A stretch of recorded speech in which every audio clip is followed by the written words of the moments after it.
หุบเสื้อผ้าหิวลุงกระเป๋าบัดนี้ทุกคนเราจะไปใช่เลยนะป้าไปเบิ่งดูไปใส่พี่มาพี่ก่อนสิไปใส่น่ะไปหาผู้ชายเดี๋ยวผู้ชายเอาเครื่องมาไปใช้บันนี้ป้าไปหาผู้หับเลี้ยงเด้อเขาได้หับเลี้ยงนะมาเด้อป้าผู้สาวโสดเปิดใจยังหมดเดือนเนาะเก็บเสื้อผ้าแล้วทุกคนล่าสุดป้าหนุ่มทางใดกูเอานั่งลงก่อนนั่งในศาสตร์ก่อนจะนั่งประชุมบุมีแห้งขี่รถไปหาผู้บ่าวอีกแล้วแม่นอยู่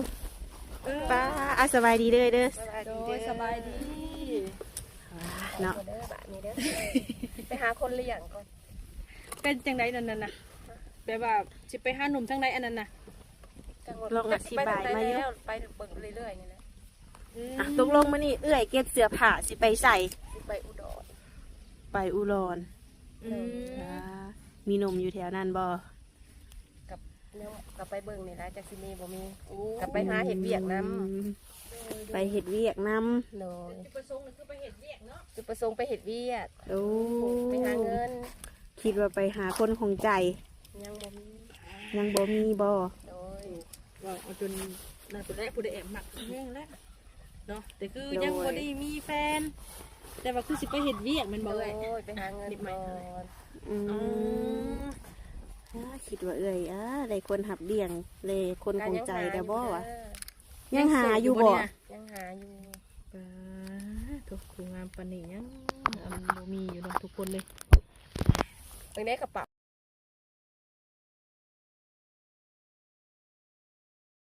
เห็นงานร้านอาหารอยู่อุดรเด้อเห็นงานร้านอาหารอยู่อุดรโดยเงินเดือนเท่าไรอยู่ครูกันยังบ่ฮู้เฮาไปเบิ่งก่อนยังบ่ฮู้เนาะโดยแล้วปัจจุบันนี้มีคนคุยอยู่บ่ซะก็มีอยู่เป็นคนทางไหนก็คุยไปก็อย่าบอกว่าคนอุดรนี่มีบ่อุดรก็มีอยู่ปักเซก็มีอยู่โอ้ย่านอยู่เนี่ยย่านอยู่อุดรก็มีปักเซก็มีแต่ก็คุยไปจะเข้าสิจริงจังกับเฮาจังหยังล่ะยังบ่มั่นใจเนาะยังบ่มั่นใจเฮายังไปหาเงินอยู่เพราะว่าเฮายังบ่มีเงินคันสิว่าอันคนนี้เป็นผู้บ่าวข่อยมันก็สิบ่คือเลยเนาะโดยไปก่อนติดตามไปนำกันทุกคนเลยเนาะว่าทางเพิ่นไปหาเงินถ้าว่าสมไทยเพิ่นเห็นแล้วนี่แล้วเพิ่นจะไปหาอยู่บ่เฮ็ดงานได้บ่ได้ยินดีต้อนรับอยู่เนาะบ่ร้อนสิบ่ให้บ่มี อันนี้คือในจุดประสงค์แบบว่าสิไปนี่คือเฮ็ดร้านอาหารอยู่อุดรแต่คนคุยก็อยู่อุดรคือกันโดยเนาะถ้าหนุ่มอุดรอยากมาหาได้จ้ะมาได้มาได้เนาะโดยเพิ่นอายุจักปีบ่ได้ถามอายุเพิ่นได้ก็สิหลายอยู่ดอกบ่ได้ถามอายุเพิ่นโดยเลยเป็นคือความหมายทางไปแล้วนี่หลายเดือนบ่สิแม่ก็เฮามีเงินพุ่นละเฮ็ดบัตรเฮ็ดใบสปอร์ตเฮ็ดใบสปอร์ตท่องเที่ยวก็ต้องเที่ยวไปเที่ยวมาโดยก็เที่ยวต่ออยู่แล้วเนาะโดยไปต่ออยู่ไสเนี่ยต่อดังเถื่อก็ไปทางอุดรหั่นนะดังเถื่อมามุกก็ได้แบบเสียนะเบิ่งตัวจริงเนาะเบิ่งตัวจริงก่อนมันจะกลับมาทางที่ก็จะได้มาเยี่ยมบ้านเลยเนาะโดยต้องมาหาลูกพร้อมไป1ต้องมา2ซาน้อยเด้อมันมีบ่แม่นเพราะว่าอย่างขี้ร้ายนี่ไปต้องไปคนเดียวเลยเนาะต้องเกิดมาต้อง2คนเด้อเอามาฝากน้องให้น้องนี่แต่ครั้งแรกว่าสิลงปากเซอยู่คือกันเด้ผู้บ่าวปากเซก็ว่าสิไปไทยคือกันลาวแล้วความหมายพวกตะกี้นี่สิลงไปปากเซโดยเพิ่นยังบ่แล้วเวียกโอ้ตัดใจ2คนไปพุ่นซะไปหาเงินก่อนเนาะไปหาเงินก่อนไปเปิดหูเปิดตาก็ว่าแม่นเนาะตังไปเที่ยวนำแม่นคือได้ลมผู้บ่าวปากเซกับอยู่อุดร2นั่นบ่2คนบ่ก็ยังบ่แน่แหละก็คือลมหรือว่าคุยซื่อเนาะแต่ยังบ่มีคนพิเศษในใจว่าซั่นๆเอาไว้เนาะแม่น นมทั้งปากเซ่ฮู้แล้วว่าเอ้ยสิไปนี่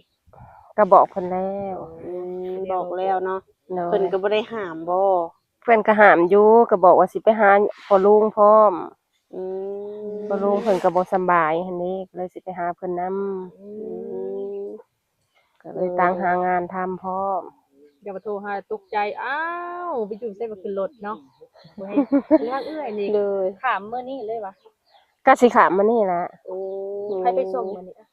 ก็ให้อ้ายนี่แหละไปส่ง ส่งฮอดหมกส่ง ส่งฮอดด่าน เราขอโทษว่าผมก็ผิด โดย คือฮอดด่านเลยเนาะ โดย โอ้ก็บ่ได้ไปซื้อปิ้งไก่บ่เซโนไปฝากครูบาวนะ เพิ่นสิอยากกินอยู่บ่ปิ้งไก่นี่เนาะถามเพิ่นเด้อ อ๋อว่าบ่ได้เนาะสาวเซโนสาวซอนนาเขต อ๋อ ไปแล้วก็ปิ้งไก่ใหญ่ โดย ที่ว่าอันนมไทยต้มซาวลาวก็เป็นไปบ่ได้ทุกเพลงเลยเนาะ แม่น ก็คือว่าทางเอื้อยนี่เพิ่นไปเฮ็ดดีอยากทุกคนเลยเนาะ โดย แต่ว่าเรื่องในใจเพิ่นนี่ยังโสดคือเก่าแม่นบ่ ยังโสดอยู่ ถ้าอยากได้นี่คือยังว่างเลย ยั เนาะ งว่างอยู่คุยได้ ยังคุยได้อยู่ FC ของสาวเหมือนกับสาวน้อยยังมียังมีสิทธิ์อยู่เนาะ โดยเขาได้คุยได้ โดย หลับเลี้ยงได้เด้อ เดือนเท่าใดเอ้ยอะ ส่งให้ แล้วแต่เพิ่นให้เดือนเท่าใดก็เอา อืม ก็บ่เคยรังเกียจเงินดอกให้ ยัน เท่าใด ว่าอย่า ก็ ระบุมาว่าเดือนละหมื่นเดือนละ20,000ว่าซั่นเนาะ ก็สิเป็นราคาปานนั้นบ่ เรื่องคนงานปานนี้เนาะอันกินอันอยู่ว่า เออ ก็คือเว้าเลยเนาะเรื่องอันนั้นก็คือเว้าหั่นแหละ โดย คิดอยู่กับคนสองคนเนาะ แม่น สิว่าไปจะได้คุยกันลมกันเว้ากันเนาะ โด เนาะ ยลงกันว่ากัน เพิ่นก็เอ้ยเพิ่นแหละเพิ่นคือเว้าเพิ่นก็ไปๆมา โดย ๆอันใครอยากไปหาเพิ่นก็ไปหาเพิ่นได้เพิ่นว่าโอ้เพิ่นก็โสดเด้ โดยไปหาได้ติดต่อ ได้ ม งานเลยเอ้ย เพิ่นก็มีกับเพิ่นบอกไว้พอลุงก็เว้าอยู่ว่ามีอยู่งานร้านอาหารเพิ่นว่า อืม ก็สิลงไปหั่นนะ เงินเดือนเท่าใด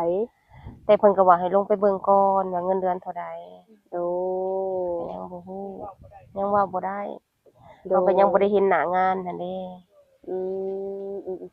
คือแบบว่าเอ้ยเปิดใจมานี่ยังบ่ฮอดเดือนเนาะ โดย แต่ว่าคนของใจนี่ยังบ่ทันมี ยังอยู่ อืม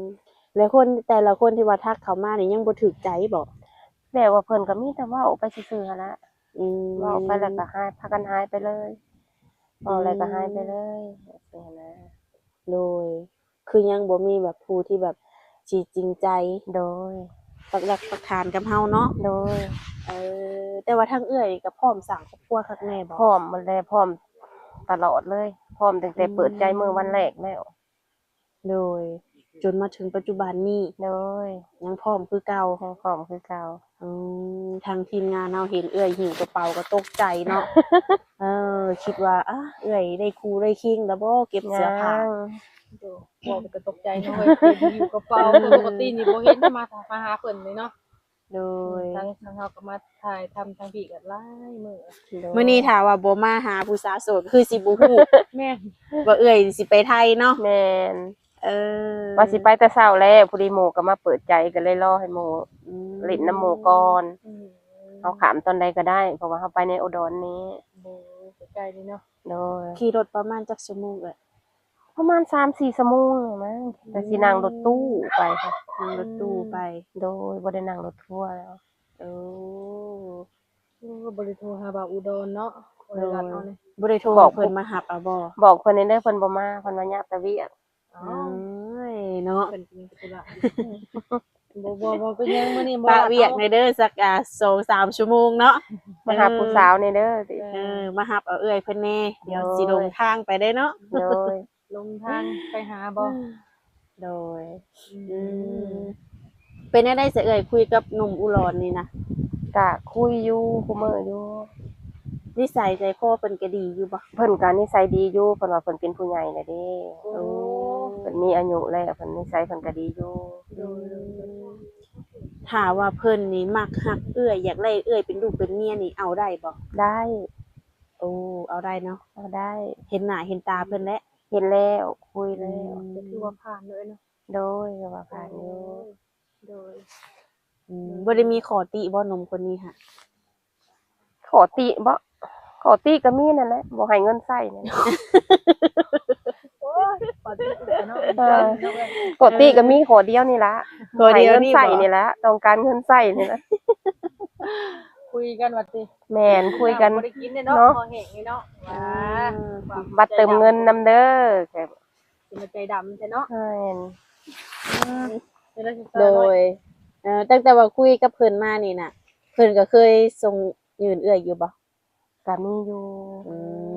ม แต่ก็บ่ได้บ่อย ถ้าเพิ่นอยากให้เอื้อยไปหานี่ไปบ่นี่ จะไปหาเฮ็ดเวียกก่อน โอ้เรื่องมันปล่อยกำลังเนาะ เรื่องนั้นค่อยคุยกันนำหลัง อืมโดยโอ้ก็คือ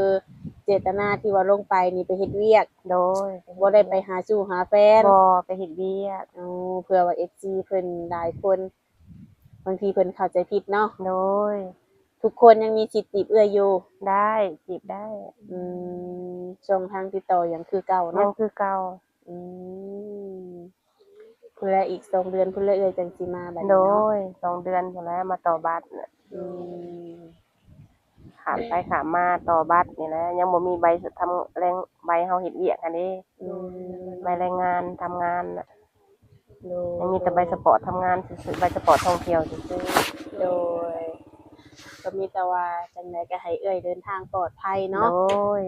ลงไปเฮ็ดเวียกก็ให้เจอเฒ่าแก่เจ้านายที่ว่าใจดีเนาะ สาธุ อืม สมควรปากน้อง เดี๋ยวว่าคู่คิง เด้อ ผู้ที่ขึ้นมาเนาะ โดย มีเขาดีก็ว่าแม่นเลยเนาะ โดย โดย